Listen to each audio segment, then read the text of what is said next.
we're getting to that point where we're starting to separate the men from the boys in dresses. What's up, everybody? Ty Rivera here, the absolute best LGBTQ comedian in the world. I've been hearing a lot about Posie Parker. Her real name is Kelly J. Keene, a self-described female rights activist. Trans women is a nonsense term. There is no such thing as non-binary.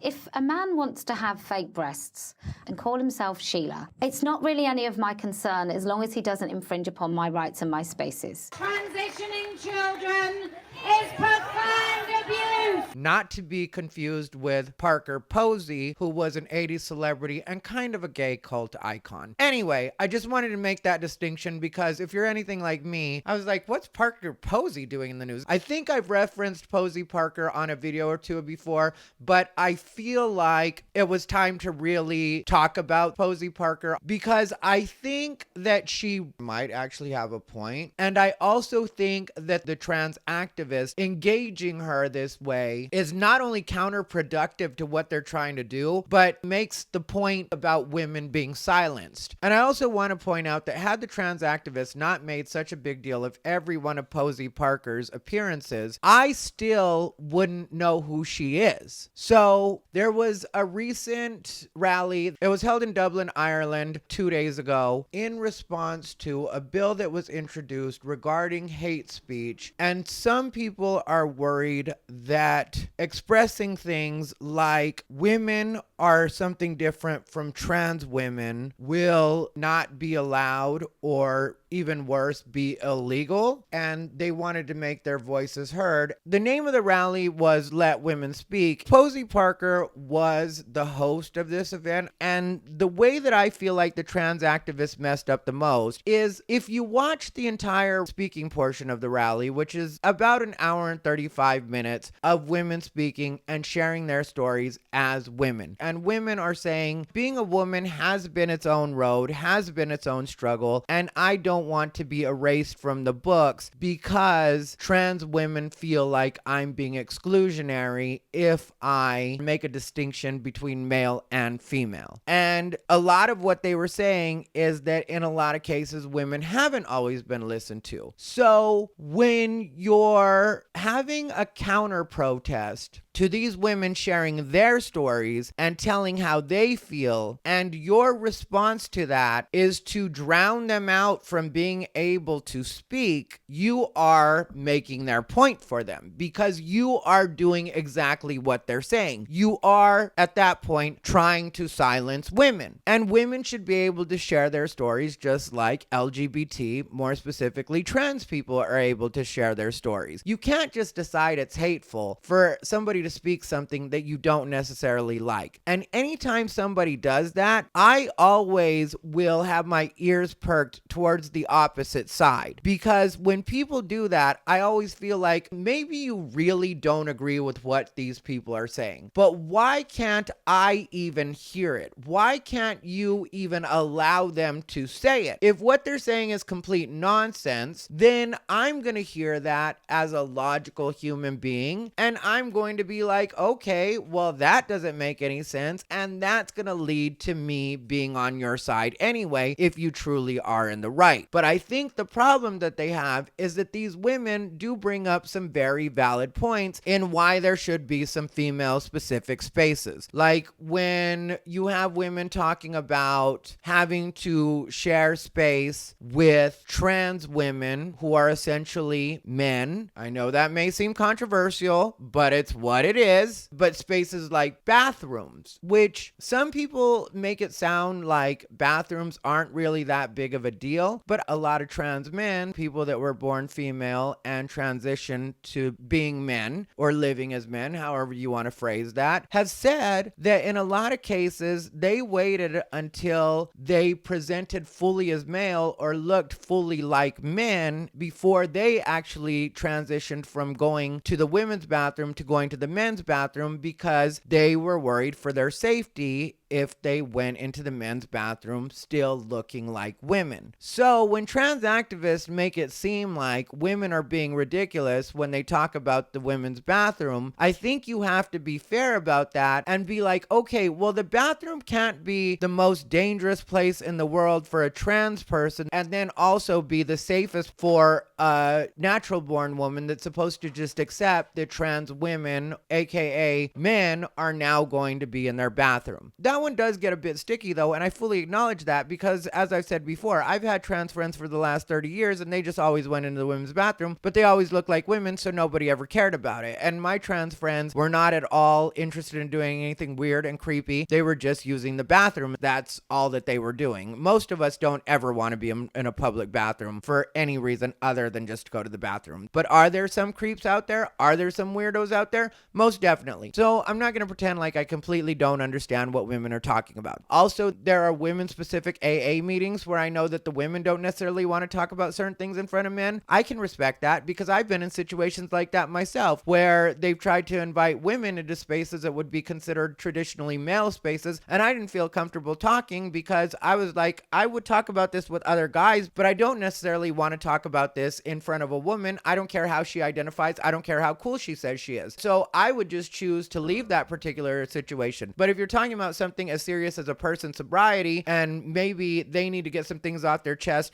that are gender specific and they don't feel comfortable doing that in front of a person that's of the opposite sex, then I have to say that I can understand why it is that they'd want to make those spaces female specific. Also, when it comes to battered women's shelter, that one seems kind of self-explanatory. Maybe you've had a really, really bad situation with your husband and you're in a place where you don't necessarily trust men, which there are a fair amount of women that have talked about this and have had just bad experience after bad experience with men. And so now here they are in a battered women's shelter and maybe they don't at that point want to have to share space with people that are male. So when this is the case, I don't know why it is that we can't hear these women out and we can't treat their stories like they're valid. The only stories that can be valid are the trans ones, and that seems a little less than fair to me that that would be the case, and it would seem that these women really are being erased and not being heard. Why shouldn't they be heard? If you went to a trans rally and did the exact same thing that they did to these women, a lot of people would call you hateful and a lot of people would say that you should leave the trans people alone, which is something I agree with. The same way that trans people should be left alone to have their meetings and assemble the way that they want to is the same way that I think women should be able to express their opinions and make their voices heard. So I don't really know why this is a tactic that the trans community or trans activists more specifically think is going to be an effective one, but I think this is going to end up leading to another L, whether they believe it or not, and then they're all going to be crying again because they're going to be saying that people hate them. And it's not about people hating you, it's just about people wanting to be able to disagree and wanting to be able to voice that and not having there be any kind of legal consequence to expressing that they don't agree with certain things that are happening and also may not agree with certain points of view that are kind of being forced on them. So then there was also the fact that more people showed up to support the trans people than were at the Let Women Speak rally. And to me, that's not an indication of where people in general are on this, even though the trans activists saw that as a win. Of course, more people are going to show up for that side. There are far less consequences for people that are in support of trans rights than people that are maybe asking some questions or maybe have some reservations about where all of this is going. In a lot of cases, people actually have to sit those things out and they'll just quietly vote the way that they vote or express their views to close friends and family members because they don't want to face social consequences, professional consequences, and they just rather not deal with the headache of it altogether. So rather than show up to a rally, they'll just quietly make their opinions known in other ways that to me could be a little more detrimental to what it is the trans activists say that they want to accomplish than just letting people actually be able to speak and actually be able to express themselves. Because if you can at least listen to other people and maybe see what the other side is saying, then you're more likely to be able to possibly change their minds or at least know what their concerns are so that you can reform formulate your arguments and maybe make them so they're a bit more persuasive than just trying to drown other people out. And it's beginning to seem like the trans activists don't want to be treated like everybody else. It really does seem like the trans activists do want preferential treatment, because all of the things that they describe as being these huge injustices are basically things that we all have to go through. Nobody is living a perfect life, and nobody is ever fully accepted by society. So trans people complaining about wanting to be treated like everybody else really seems like a reaction to being treated like everybody else, which is why I find Posie Parker to be, at the very least, a necessary evil. And I don't think she's evil. I'm just using that expression because if you have the trans activists that are completely unwilling to listen to anybody other than themselves and their own opinions, then you have to have people like Posie Parker on the other side that are very firm in their convictions as well as far as protecting women goes. So to me, Posie Parker is just a human example of